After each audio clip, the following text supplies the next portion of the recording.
History, Chapter 8 Medieval India. B. The Delhi Sultanate Class 9 Total History and Civics Solutions. Multiple choice questions. Question 1. Who among the following was not involved in the construction of the Qutub Minar? Kutubuddin Aibak Iltutmish Alauddin Khilji Firoz Shah Tughlaq. Answer: Alauddin Khilji. Question 2. Which is the chronological order of the dynasties of the Delhi Sultanate? 1. Khilji, 2. Slave, 3. Lodhi, 4. Said, 5. Tughlaq, 2. 3. 4. 5. 1. B. 2. 1. 5. 4. 3. C. 2. 1. 3. 4. 5. D. 2. 1. 5. 3. 4. Answer B. 2. 1. 5. 4. 3. Question 3. Alauddin Khilji is best known for his market regulations. Which amongst the following was not one of the markets set up by him? Costly cloth, horses, slaves and cattle, gold, silver. Copper, food, grains. Answer: gold, silver, copper. Question 4. Name the first ruler of Delhi to lay the foundation of a permanent standing army. Alauddin Khilji, Shihabuddin, Masood, Muhammad bin Tughlaq, Juna Khan. Answer: Alauddin Khilji.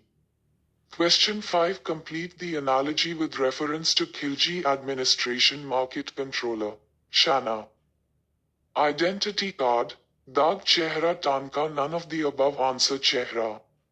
Question 6. Complete the following analogy with respect to the Sultanate administration. Diwan-i Risalat, religious matters. Diwan-i-Inch, army. State correspondence. Land grants. Provincial administration. Answer: state correspondence. Short answer questions. Question 1. Who was the founder of the slave dynasty in India? Give the other name of this dynasty. Answer: Kutubuddin Aibak was the founder of the slave dynasty. The rulers of this dynasty were also known as Mamluk sultans. Since these sultans were earlier either the slaves of Turks or were the sons of the slaves, they were called Mamluk, which means owned. Question 2. Why was Kutubuddin known as Lakbaksh? List any two of his qualities. Answer: Kutubuddin was known as Lakbaksh because he was liberal in distributing money. Two of his qualities were: he was a brave and capable military general. He was a man of letters. Scholars like Hasan Nizami and Fakhre Mudir adorned his court. Question 3. State any two architectural features of Qutub Minar. Answer: two architectural features of Qutub Minar are: it has 5 stories tapering as they ascend. Each story is separated from the other by projecting balcony. The Minar is a circular tower about 13.8 meters in diameter at the base and tapers to the width of around 3 meters at the summit. It has a circular stairway of 379 steps leading to the top. Question 4. Mention any two military reforms introduced by Alauddin Khilji. Answer: two military reforms introduced by Alauddin Khilji were: he imported quality horses and started the system of branding horses, Dag, so that the soldiers could not replace them with inferior quality horses. He introduced the system of Chehra, which meant giving a kind of identity card for every soldier. Question 5. How did Alauddin Khilji expand his empire? Answer: after conquering the bulk of northern India, Alauddin Khilji sent an expedition to Deccan under Malik Kafur. The kingdoms of Devagiri, Warangal, Dwarasamudra and Madurai were conquered but not annexed. Alauddin Khilji knew that it was difficult to control these distant lands from Delhi, and also he was only interested in acquiring the wealth of these Deccan kingdoms for the maintenance of his huge army. That is why he forced the rulers of Deccan to accept his overlordship and to pay annual tribute to him. Question 6. Mention the two controversial steps taken by Muhammad bin Tughlaq.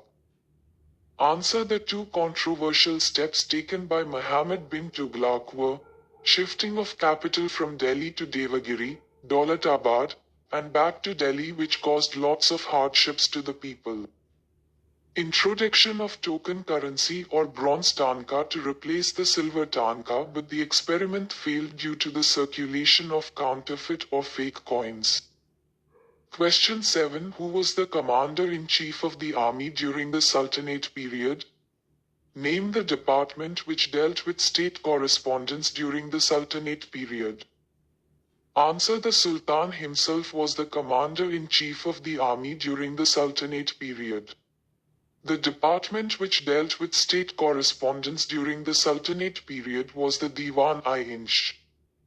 Question 8. What was the IQTA system? Answer. The practice of giving grants of revenue from a territory came to be known as the IQTA system. Those who were given IQTAs were called IQtadars.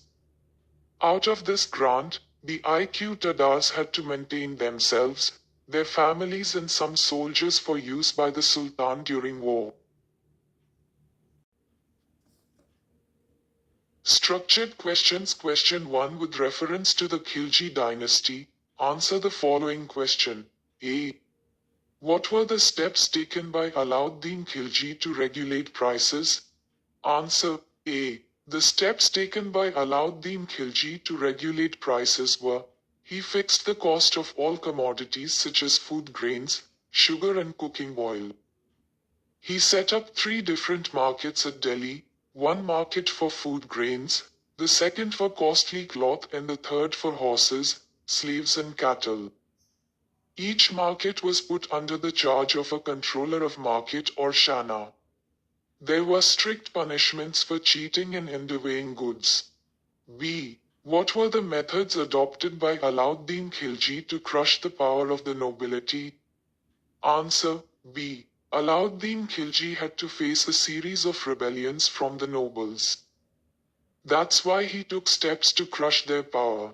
The methods adopted by Alauddin Khilji to crush the power of the nobility were: the nobles were not allowed to hold functions or parties or to form marriage alliances without the permission of the Sultan. The use of wine and intoxicants was banned. Gambling was forbidden and gamblers were severely punished. He started paying soldiers in cash instead of land. He established an efficient spy system to keep a check on the activities of the nobles. C. What measures did Alauddin Khilji take to increase the revenue? Answer. C. The measures Alauddin Khilji took to increase the revenue were: he brought all the land of the empire under his direct control. He introduced the practice of measuring the land and fixed the state share accordingly. He increased the state revenue from 1/3 to 1/2. He demanded the revenue in cash and not in kind. He appointed special officers for revenue collection. Question 2. With reference to the reign of Muhammad bin Tughlaq, explain the following. A. His attempts to transfer the capital from Delhi to Daulatabad. Answer. A. Muhammad bin Tughlaq shifted his capital from Delhi to Devagiri near Aurangabad and renamed it Daulatabad. He did this for following reasons. His intention was to control Deccan from there as Daulatabad was centrally located. Delhi was in grip of severe famine. Delhi was constantly threatened by the Mongol invasions. He ordered the people of Delhi, including the religious heads, to shift to Daulatabad. On realizing the gravity of threat from northwest, he decided to shift the capital back to Delhi. This caused lots of hardships to the people. B. Introduction of token currency. Answer. B. Introduction of token currency was one of the controversial steps taken by Muhammad bin Tughlaq. There was shortage of silver, so Muhammad bin Tughlaq introduced bronze tankas in place of silver tankas. But this experiment failed due to the circulation of counterfeit or fake coins on a very large scale, which caused a chaos in trade and commerce. Consequently, he withdrew the token currency. C. Increased taxation in Doab and its consequences. Answer. C. Muhammad bin Tughlaq wanted to conquer territories not only in India but also in Central Asia. For this he needed more money to maintain a big army, so he increased taxes in fertile regions of Ganga Yamuna Doab. At the same time, a severe famine broke out in the area and people refused to pay the extra taxes and rose in rebellion. But the tax collectors showed no mercy and took stern measures to collect the taxes. This made some of the peasants to abandon their lands and flee to jungles. Though Muhammad bin Tughlaq took effective actions to fight the famine, but it was too late and many people were starved to death as agriculture suffered a heavy setback in the Doab area. Question 3. With reference to the administrative system of the Delhi Sultanate, give the functions of each of the officials. A. Aris-i-Mumalik. Answer. A. Aris-i-Mumalik. He was the minister in charge of the army but not the commander-in-chief, since Sultan himself commanded all the armed forces. The responsibility of the Arizas department was to recruit, equip and pay the army. B. Wazir. Answer. B. Wazir. He was the key figure in administration who acted as the prime minister. The Wazir supervised the work of the other officials. The final decisions were always taken by the Sultan. C. Diwan-i-Risalat. Answer. C. Diwan-i-Risalat. He dealt with religious matters and was presided over by the chief Sadr, who was generally a leading Qazi. Question 4. Study the picture and answer the following questions. Who began erecting this monument? Who completed it? Where is it located? Answer. A. Qutb-ud-Din Aibak began erecting this monument. It was completed by Iltutmish. It is situated in Delhi. B. Name the saint after whom the monument is named. What information do the monuments of the Sultanate period provide about the Sultanate era? Answer. B. It is named after Sufi Saint Qutb-ud-Din Bakhtiyar Kaki. The monuments of the Sultanate period reveal the cultural trends, the living conditions, faiths and beliefs of the period. They also reveal the socio-cultural outlook of the rulers. C. Mention any 4 architectural features of the monument.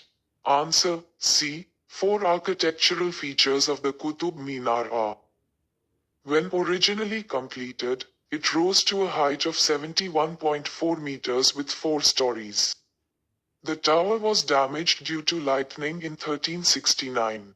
Firoz Shah Tughlaq repaired it and rose its height further. It has 5 stories tapering as they ascend. Each story is separated from the other by projecting balcony.